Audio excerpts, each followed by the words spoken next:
Conducting Research, Social and Behavioral Science Methods in second edition.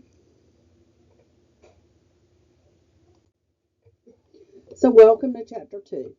Now that you have selected tentative research topics, it's time to dive into the literature. Today we'll learn how to systematically search for relevant research, use databases effectively, and refine your topic based on what you discover. This is where your research ideas start taking concrete shape. Think of literature review as building the foundation for your research house. You need to know what's already been built in your area before you start construction. The literature will show you what questions have been answered, what methods work well, and most importantly, what gaps still need to be filled. This process often leads to refining or even changing your original topic idea. So let's start with the major databases you'll use most often. ERIC is fantastic for education-related topics, and it is completely free. If you're studying anything involving human behavior, ERIC probably has relevant research. The APA databases, PsycArticles and PsycInfo, are your go-to sources for psychology research. Most colleges provide free access to these through the library. Beyond the major database, you'll want to explore specialized ones based on your topic. Sociological Abstracts is perfect for social issues research, while Social Work Abstracts covers human services broadly. Google Scholar is incredibly useful because it searches across disciplines and shows you how many times each article has been cited. It's a good indicator of influence in the field. Boolean operators are your best friends for effective searching and narrows results by requiring both terms. Perfect when you get too many hits. Not excludes unwanted terms. Useful when words have multiple meanings. Or broadens your searches when you are not finding enough. Notice how adding children to an anxiety search drops results from over 14,000 to about 3,500 and much more manageable. Here's a game changer most students don't know about. Database Thesaurus. These are like dictionaries of official search terms. Instead of guessing keywords, you can look up your topic and find the exact terms the database uses. For example, if you search problem drinking, the ERIC Thesaurus will point you to alcohol abuse as the preferred term, along with related concepts you may not have even thought of.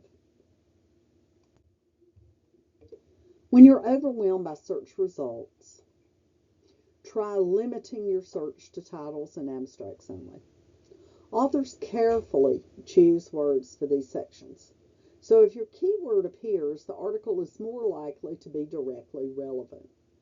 As you can see from the discipline example, you go from over 1,200 general results to just 79 highly focused ones when you require the term to appear in both the title and the abstract. Citation indices are like genealogy for research. They show you how studies are connected. If you find one important article, you can see who has cited it since publication. This often leads you to the most current research in your area. It's also a great way to identify which studies are considered foundational in your field. They will have lots of citations. Don't overlook the power of statistics in your literature review. Compare these two statements about Head Start enrollment. The second one is much more convincing because it includes specific data.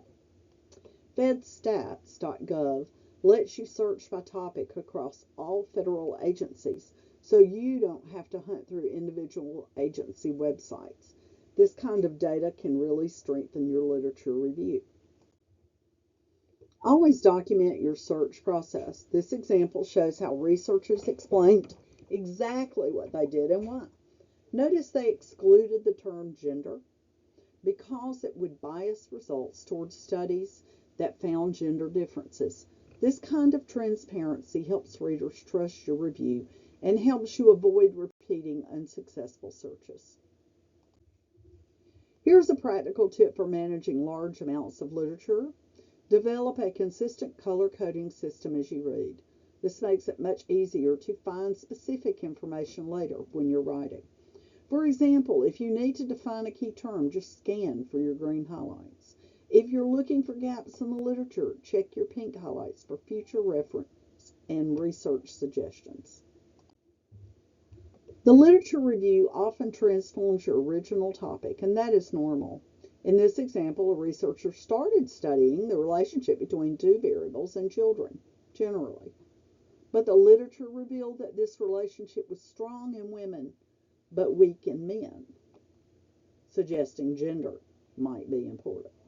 So the refined topic became a comparison between boys and girls, a much more focused and potentially important study.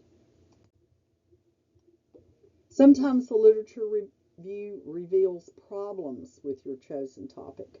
If there are hundreds of studies on your exact question, you might struggle to add something new, which is the point. If there's almost no research, ask why. Is it not feasible or interesting? If studies contradict each other, the methodology may be more complex than you can handle.